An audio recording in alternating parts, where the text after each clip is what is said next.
Assalamualaikum warahmatullahi wabarakatuh. Saudara-saudari kaum muslimin dan muslimat yang dirahmati Allah.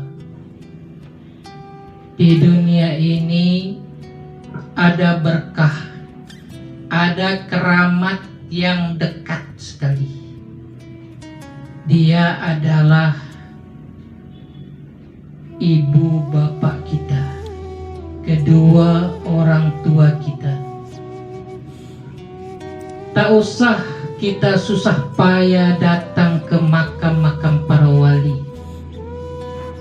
Orang tua kita itu doanya mustajab, terutama doa ibu. Doa ibu kita itu tidak ada hijabnya. Jika kita dalam kesulitan, minta doakan ibu. Kalau ibu kita masih hidup, beruntunglah orang yang masih punya ibu, karena masih bisa minta doakan ibu. Rasulullah bersabda, 3 orang yang doanya tidak diragukan kemakbulannya. 3 orang yang doanya tidak diragukan kemakbulannya. Yang pertama, doa orang tua untuk anaknya. Yang kedua, doa orang yang safar, yaitu orang yang dalam perjalanan. Yang ketiga, doa orang yang dizalimi. Hadis riwayat Abu Dawud. Anak yang soleh itu pasti paham. Secantik apapun istrinya, selucu apapun anak-anaknya, sebanyak apapun harta yang dia miliki, sehebat apapun dia di mata anak buahnya, demi Allah, orang tua tidak akan pernah jadi nomor 2 dalam hidupnya. Bagi yang suka menyalah-nyalahkan ibu, bahkan suka memarahi ibunya, ingatlah bahwa kita tidak akan pernah bisa membalas jasa ibu kita. Sebesar apapun kesalahan ibu kita terhadap kita, tidak sebesar kesalahan kita terhadap ibu. Sebesar apapun kebaikan kita terhadap ibu, tidak sebesar kebaikan ibu terhadap kita. Sekiranya kita berikan sebuah istana untuk ibu kita, itu tidak bisa membalas jasa-jasanya. Ibu kita itu melahirkan kita dengan mempertaruhkan nyawanya.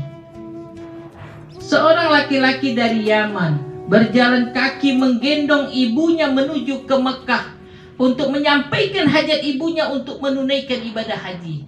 Persis seperti yang dilakukan oleh Uwais Al-Qarni pada zaman Rasulullah. Sampai di Mekah, laki-laki itu berjumpa dengan Abdullah bin Umar.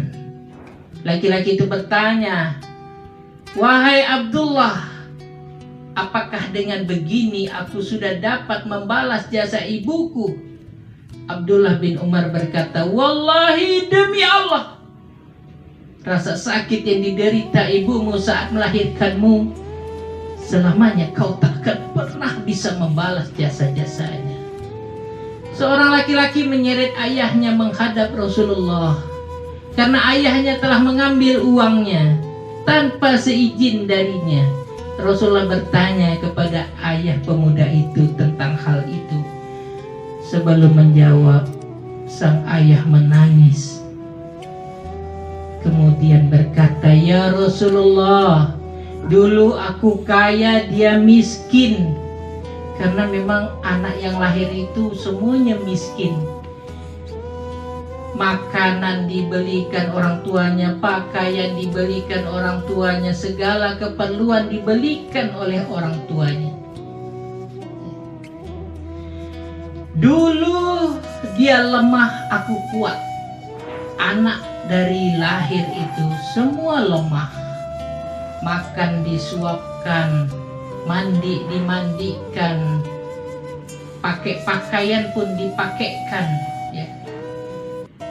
Buang air dicebokkan, segala sesuatu lemah dilakukan, dibantu oleh orang tuanya.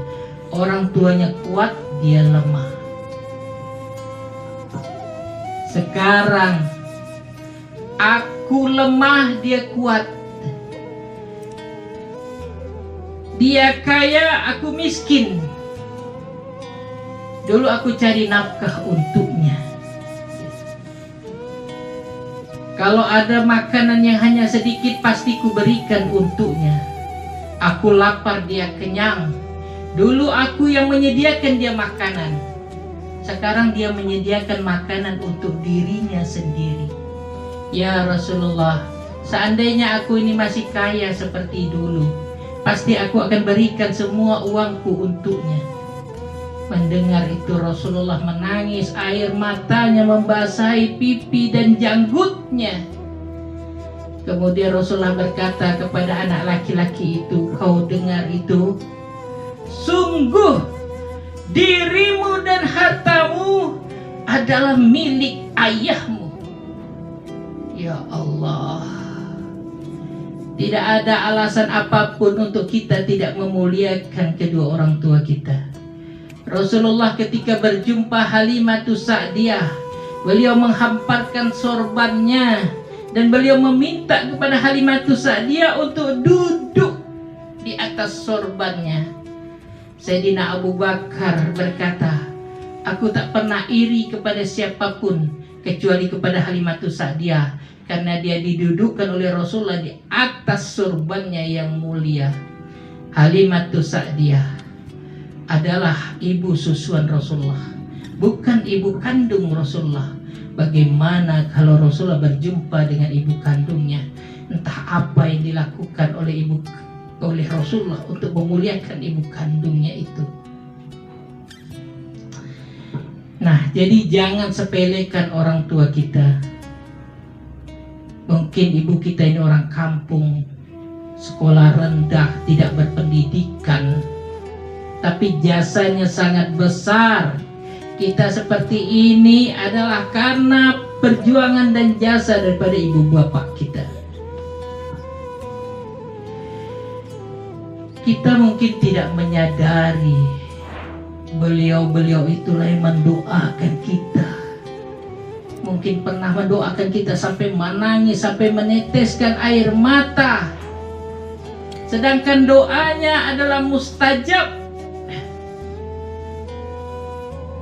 Doanya dikabulkan oleh Allah. Jadi apa yang kita dapat anugerah dari Allah itu mungkin karena doa daripada ibu bapak kita. Jadi tak usah susah payah kita pergi ke makam para wali. Orang tua kita itu adalah keramat hidup. Doanya mustajab. Mintalah doa darinya. Uwais Al-Qarni karena berbakti pada ibunya, Rasulullah menyuruh Sayyidina Umar dan Sayyidina Ali minta doa dari Uwais. Ini keutamaan ibu dan keutamaan orang yang berbakti kepada ibunya. Jadi beruntunglah orang yang masih punya ibu. Dia masih punya kesempatan untuk mendapatkan doa dari ibu. Al-Imam Hasan Al-Basri, ketika ibunya meninggal dunia, beliau menangis luar biasa. Ketika itu ditanya, engkau ini imam, kenapa engkau menangis seperti ini? Engkau ulama besar.